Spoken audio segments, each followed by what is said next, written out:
প্রতিদিন আপনারা যে কয়েক মিনিটের একটি নিউজ দেখেন তার পেছনে কত মানুষের শ্রম, কত গল্প আর কত যে ব্যস্ততা থাকে সেটি হয়তো আমরা অনেকে জানি না। আজ চিটং লাইভের প্রতিষ্ঠা বার্ষিকীতে আমরা আপনাদেরকে দেখাবো একটি নিউজের শুরু থেকে শেষ পর্যন্ত পুরো গল্পটি। আচ্ছা খোরশেদ ভাই শোনেন, আজকে আমরা যেহেতু একটু দূরে যাব তাই তাড়াতাড়ি বের হইতে হবে। আপনাকে আমি যেটা দেখাই দিচ্ছি এই ইস্যুগুলো সবচেয়ে আগে বেশি কভার করবেন, ঠিক আছে?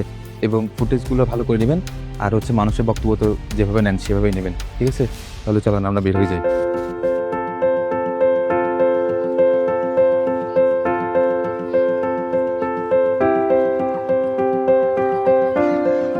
আজকের নিউজটা কিন্তু সেরা হয়েছে, ভালো একটা বাইট পাইছি।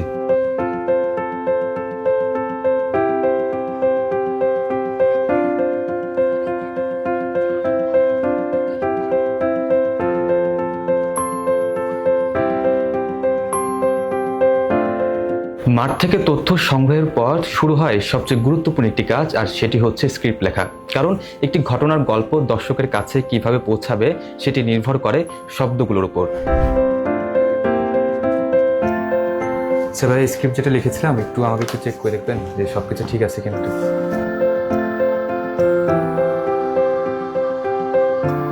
ইনফরমেশনগুলো সব ঠিক আছে তো না? হ্যাঁ আচ্ছা, আমি পুরোটা গো থ্রু করছি, তবে শুরুর দিকে আমার মনে হয় প্রথমের যে অংশটা দিয়েছেন এটা একটু চেঞ্জ করেন। এখন হচ্ছে ট্রেডিশনাল কথা একটু মানুষ কম শুনতে চাই, হ্যাঁ? সেক্ষেত্রে আপনি একটু ডিফারেন্টভাবে শুরুটা করেন, আর পরের ইনফরমেশনগুলো আমি একটু রিচেক করে দেখছি, ঠিক আছে? আমাকে সফট কপিটা হোয়াটসঅ্যাপে পাঠিয়ে দেন।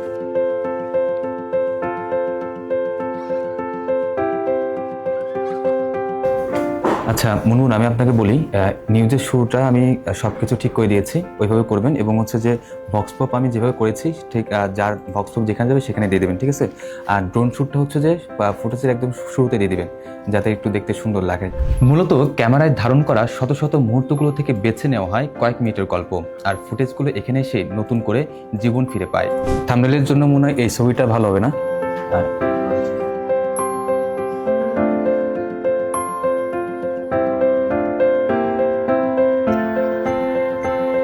ভিডিওতে কি কোনো কারেকশন আছে? না, কোনো কারেকশন নেই। এটা আমি বিকেল 5টার মধ্যে শিডিউল করে দিচ্ছি। আচ্ছা ঠিক আছে। একটি নিউজ মানে শুধু ক্যামেরা আর মাইক্রোফোন নয়, এর পেছনে থাকে অসংখ্য মানুষের পরিশ্রম, দায়িত্ব এবং ভালোবাসা। গত 10 বছর ধরে চিটং লাইভ চেষ্টা করে যাচ্ছে মানুষের কাছে চট্টগ্রামের ইতিহাস, ঐতিহ্য, মানুষের গল্প এবং প্রয়োজনীয় তথ্য আপনাদের কাছে তুলে ধরতে। এই পথ চলায় যারা আমাদের দেখছেন, সমালোচনা করছেন, উৎসাহ দিয়েছেন এবং পাশে থেকেছেন, তাদের প্রতি আমাদের কৃতজ্ঞতা। 10 বছর পূর্ণ হলেও আমাদের লক্ষ্য একটাই, চট্টগ্রামের গল্পকে আরো গভীরভাবে মানুষের কাছে পৌঁছে দেওয়া। কারণ চিটং লাইভ শুধু একটি মিডিয়া নয়, এটি চট্টগ্রামকে জানা এবং চট্টগ্রামকে জানানোর একটি চলমান যাত্রা।